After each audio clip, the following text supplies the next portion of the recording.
Assalamualaikum warahmatullahi wabarakatuh. Baiklah, di sini saya akan menjelaskan mengenai laporan praktikum dari mata kuliah Sistem Komunikasi Serat Optik mengenai desain serat optik. Berikut modul dari pengukuran hasil desain serat optik, yaitu ada tujuan percobaan dan teori penunjang. Pada teori penunjang berisi faktor-faktor yang diperlukan dan dipertimbangkan dalam membuat suatu desain sistem serat optik, yaitu adanya pemancar dan daya penerima. Berikut. Pada daya sistem, yaitu ada loss daya menerima dan loss daya yang dihasilkan, dan pada loss daya maksimum ada aging, perbaikan, dan cadangan. Selanjutnya itu kita menghitung diagram pengukuran. Di sini yang pertama yang A, itu hitunglah daya minimum pemancar bila panjang konektornya dirubah-rubah. Bisa kita lihat panjang konektor A dan D diubah-ubah di 10 meter, 15 meter, 20 meter. Yang B itu hitunglah daya minimum pemancar bila serat optik B-nya dirubah-rubah. Yang C itu hitunglah daya serat optik B bila daya menerimanya kita rubah-rubah. Yang D hitunglah panjang serat optik B bila daya output pemancarnya kita rubah-rubah. Yang E hitunglah loss serat optik bila panjang serat optik B-nya kita rubah-rubah. Berikut hasil perhitungannya, yaitu yang pertama hitunglah daya minimum pemancar bila panjang konektornya dirubah-rubah.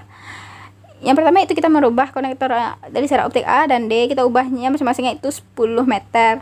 Maka daya minimum pemancarnya kita dapat yaitu min 21,645 dBm.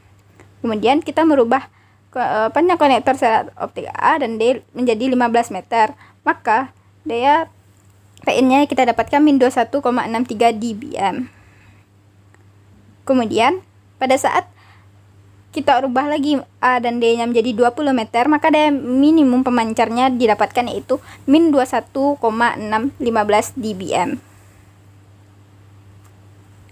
Selanjutnya itu kita menghitung daya minimum pemancar bila loss serat optiknya dirubah-rubah. Yang pertama itu loss serat optiknya kita rubah menjadi 1 dBm kilometer, maka PN-nya itu min 23,73 dBm. Kemudian selanjutnya kita merubah loss serat optik menjadi 1,5 dB per kilometer, maka daya minimum pemancar yang didapat yaitu min 21,645 dBm. Kemudian loss serat optiknya kita rubah menjadi 2 dB per kilometer, maka daya minimum pemancarnya itu min 19,56 dBm. Kemudian yang C, kita disuruh menghitung panjang serat optik B bila daya minimum penerimanya kita rubah-rubah. Di sini pada panjang serat optik B bila daya minimum penerimanya itu min 10 dBm, maka panjang itu 1,86 km. Kemudian panjang serat optik B saat daya minimum penerimanya min 25 dBm, maka didapatkan panjang serat optik B-nya itu 2,54 km. Kemudian saat daya minimum penerimanya itu min 30 dBm, maka panjang serat optik B yang didapat yaitu 4,54 km. Yang D, kita disuruh menghitung panjang serat optik B bila daya output pemancarnya kita rubah-rubah. Yang pertama itu panjang serat optik, kita menghitung panjang serat optik B saat daya pemancarnya bernilai min 10 dBm, yaitu didapatkan panjang serat optik B itu 5,34 km. Kedua, panjang serat optik B saat daya output pemancarnya min 20 dBm, maka panjang serat optik B yang didapat yaitu 1,34 km. Kemudian panjang serat optik B saat daya output pemancarnya min 30 dBm, maka panjang serat optik B yang didapat yaitu 2,66 km. Selanjutnya itu kita disuruh menghitung loss serat optik bila panjang serat optik B-nya kita rubah-rubah. Pertama itu loss serat optik B-nya kita rubah menjadi 1500 meter, maka loss serat optiknya itu 4,5 meter. Kemudian itu loss serat optik panjang B-nya 1200, maka lossnya dapat kayak itu 2,76 dB per kilometer. Kemudian loss serat optik B-nya 2000, maka loss serat optiknya kita dapat 1,71 dB per kilometer. Dan analisanya itu pada pengukuran hasil desain sistem komunikasi serat optik, maka dapat dianalisa sebagai berikut. Pada soal yang A, yaitu menghitung daya minimum pemancar bila panjang konektornya dirubah-rubah, maka didapatkan data-data sebagai berikut, yaitu konektornya pada saat 10 meter, maka dayanya min 21,65, konektornya 15, pemancarnya bernilai 21,63 dBm, konektornya panjangnya 20 meter, maka daya pemancarnya min 21,615. Maka apabila panjang konektor, daya minimum pemancar apabila panjang konektor semakin panjang, maka daya minimum pemancarnya juga semakin kecil. Sebaliknya, jika panjang konektor semakin pendek, maka daya minimum pemancarnya menjadi semakin besar. Pada soal yang B, yaitu menghitung daya minimum pemancar bila loss serak optiknya diubah-ubah, maka didapatkan data sebagai berikut. Pada saat loss serak optiknya 1 dB per kilometer, daya pemancarnya bernilai min 23,73 dBm. Pada saat loss serak optiknya 1,5 dB per kilometer, daya pemancarnya bernilai min 21,645 dBm.